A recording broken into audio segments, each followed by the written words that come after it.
Et votre invité ce midi dans la grande interview en direct sur Boursorama, c'est l'économiste Patrick Artus. Bonjour Patrick. Bonjour David. Bon, la BCE se réunit demain, 25 points de base de baisse de taux sont attendus. Est-ce que vous faites partie des gens qui sont satisfaits parce que voilà, c'est la 4e baisse de l'année, ou vous trouvez que la BCE se la joue un petit peu petit bras, qu'elle pourrait taper plus fort en faisant 50 points de base? Je pense tout à fait différemment. Je pense que la BCE, en réalité, n'a pas de marge de manœuvre pour baisser les taux d'intérêt. Alors elle va les baisser, mais elle joue sur les baisse déjà. Ça fait déjà 4. Hein.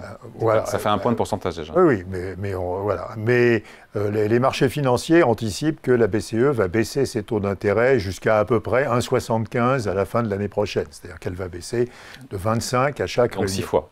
Voilà. Alors je voudrais dire que en réalité, il y a encore beaucoup d'inflation dans la zone euro. Alors ça ne se voit pas tant que ça sur les chiffres de l'inflation globale, qui sont à 2,3. Ils étaient à 1,7 il y a 2 mois, ils sont à 2,3.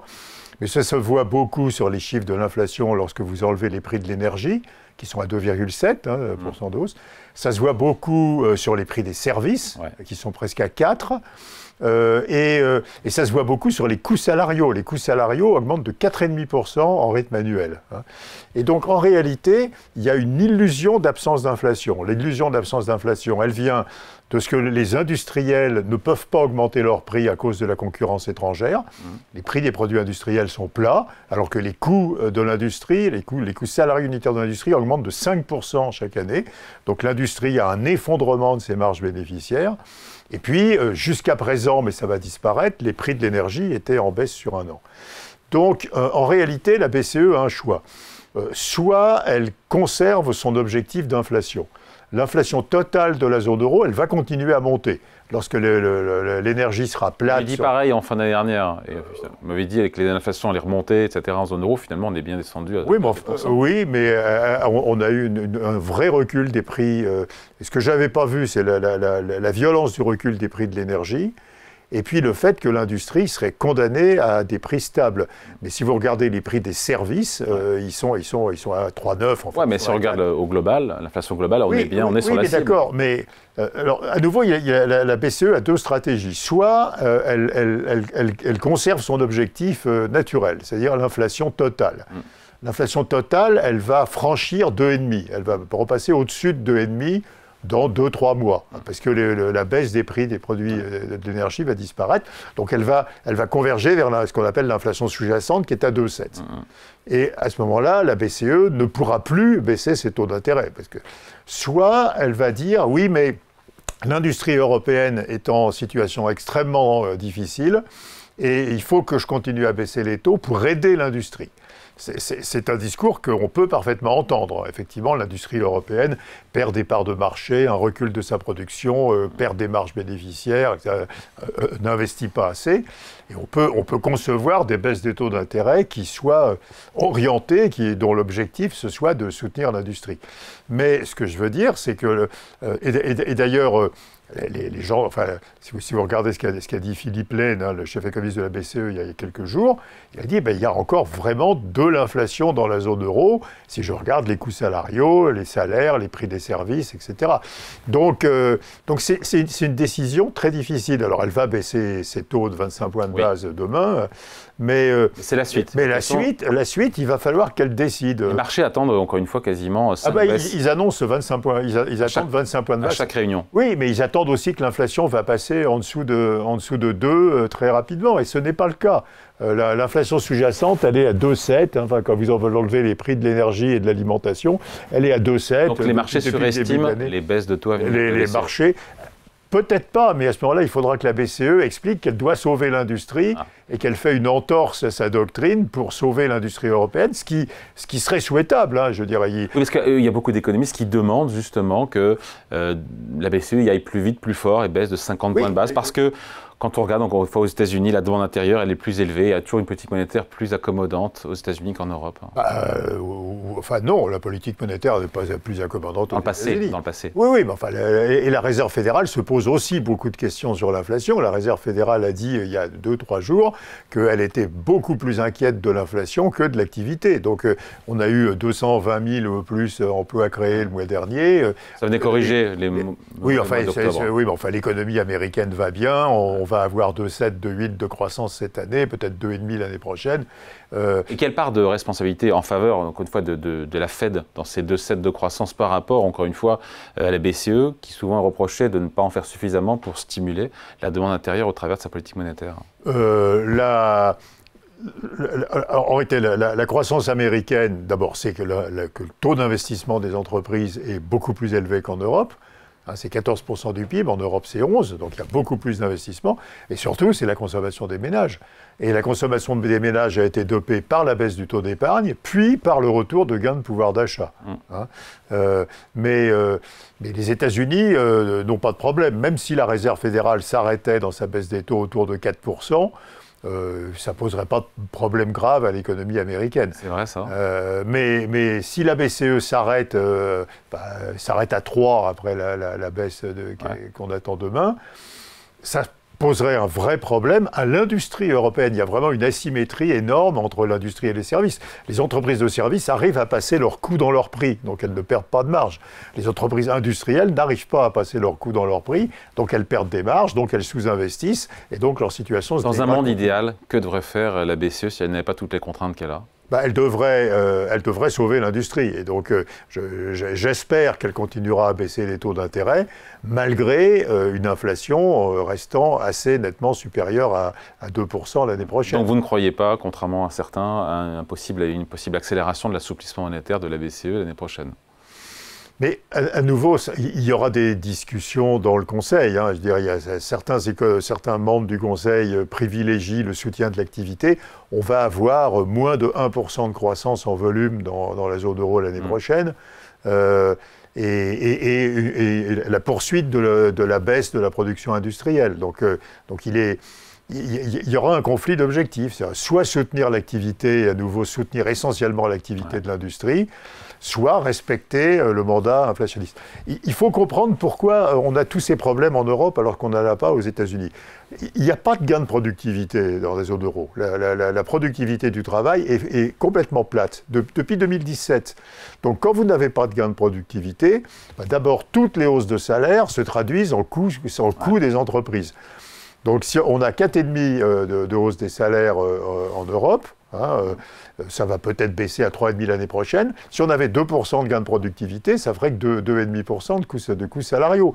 Mais ça fait 4,5% de coûts salariaux, parce qu'il n'y a pas de gain de productivité. Et aux États-Unis, la hausse des coûts salariaux par rapport à la productivité? La productivité, c'est à peu près 2% par an aux États-Unis. Et la hausse des coûts salariaux aux États-Unis?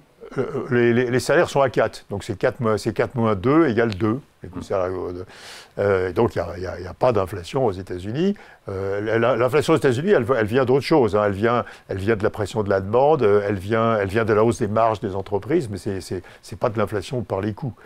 Mais alors, deuxième effet de l'absence d'inflation, quand vous n'avez pas de gain de productivité, même 1% de croissance ou 0,8 de croissance qu'on va avoir cette année dans la zone euro, ça fait 0,8 d'emplois.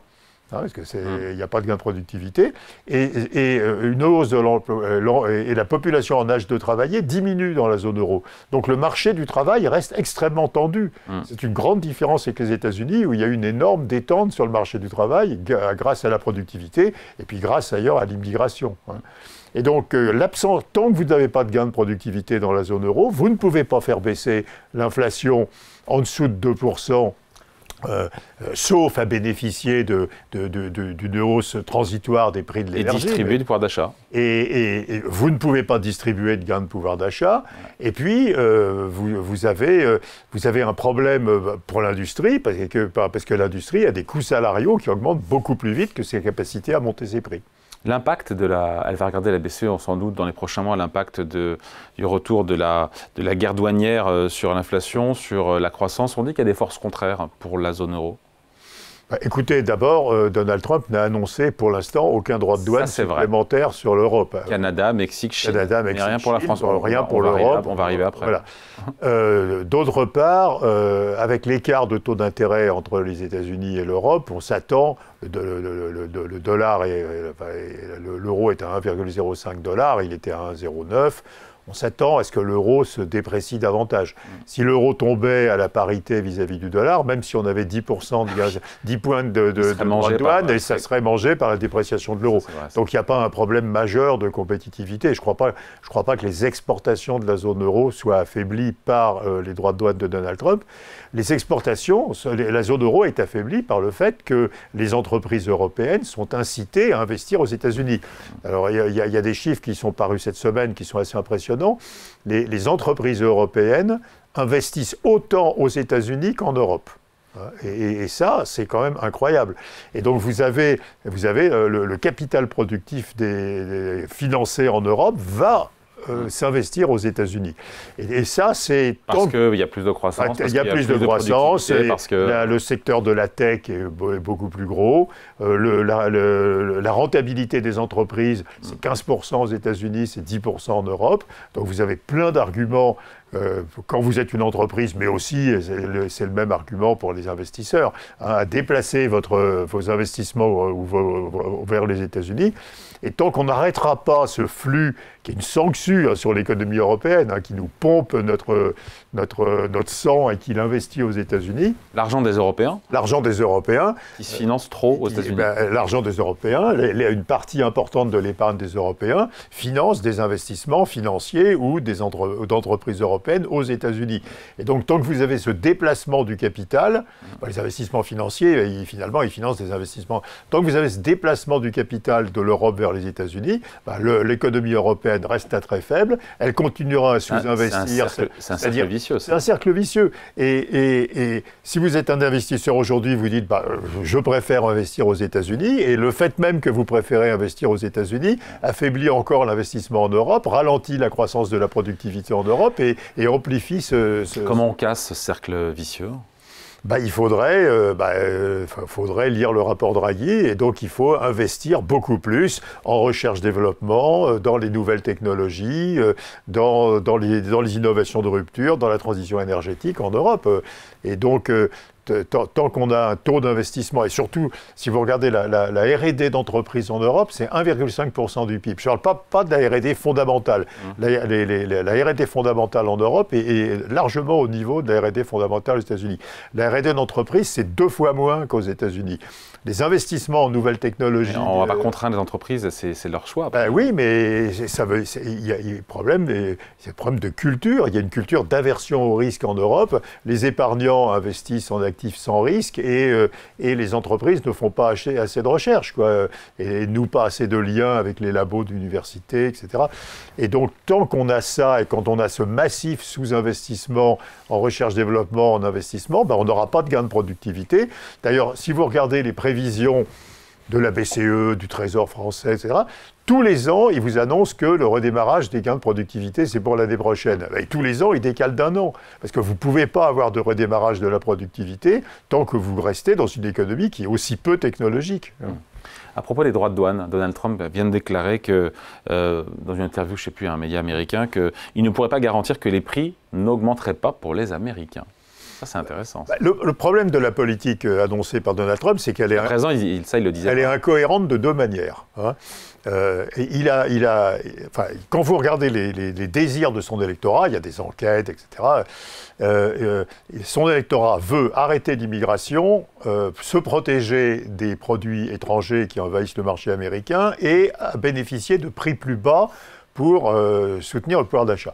Si vous arrêtez l'immigration, vous allez avoir des salaires plus élevés, et si vous mettez des droits de douane, vous aurez des prix intérieurs sur le marché américain plus élevés. Et donc, vous aurez des prix plus élevés. Donc, ces 3 objectifs sont incompatibles. Et puis, cette politique aussi est incompatible avec la spécialisation productive, avec les avantages comparatifs des États-Unis. Les États-Unis, ils sont doués pour faire des services technologiques, des services financiers, pour déposer des brevets. Ils ne sont pas doués pour faire de l'industrie. Et donc la bonne politique... Ça a un petit peu changé avec Joe Biden, l'Inflation Reduction Act, ça n'a pas été... Oui, mais c'est assez artificiel. Les avantages comparatifs des États-Unis, c'est de monter en gamme, et c'est des services technologiques.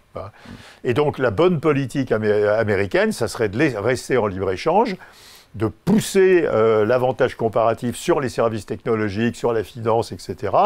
Et du coup d'être attractif pour les flux de capitaux qui viennent du reste du monde encore plus qu'aujourd'hui, et ça financerait sans problème le déficit extérieur pour les produits industriels. Quitte à laisser tomber l'industrie alors. Se forcer à réindustrialiser, ce qu'il faut, c'est sécuriser les approvisionnements industriels.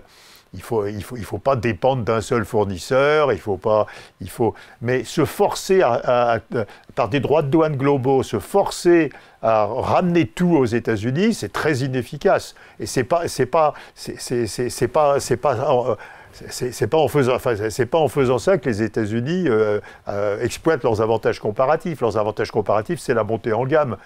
C'est pas de fabriquer de la métallurgie, quoi, je veux dire.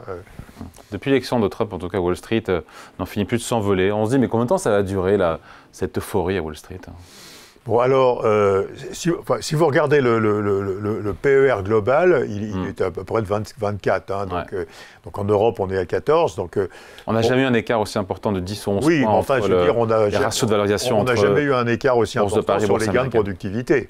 Vous avez 2 points de gains de productivité chaque année depuis 2016 de plus aux États-Unis qu'en Europe. Ça commence à faire beaucoup. Non, la valorisation je pense que les actions américaines peuvent encore monter. Alors, le problème, c'est quelles actions? Jusqu'à la moitié de cette année, c'était surtout les actions des valeurs technologiques. C'était les fameux 7 magnifiques, je veux dire, qui tiraient les indices. C'est beaucoup moins vrai aujourd'hui. Il y a un rebalancement vers des secteurs plus traditionnels, vers les biens de consommation, vers l'automobile, c'est Tesla, vers les télécoms, etc. Et je crois que ce rebalancement est normal, parce qu'il commence à y avoir quelques doutes sur la valorisation des sociétés liées à l'intelligence artificielle.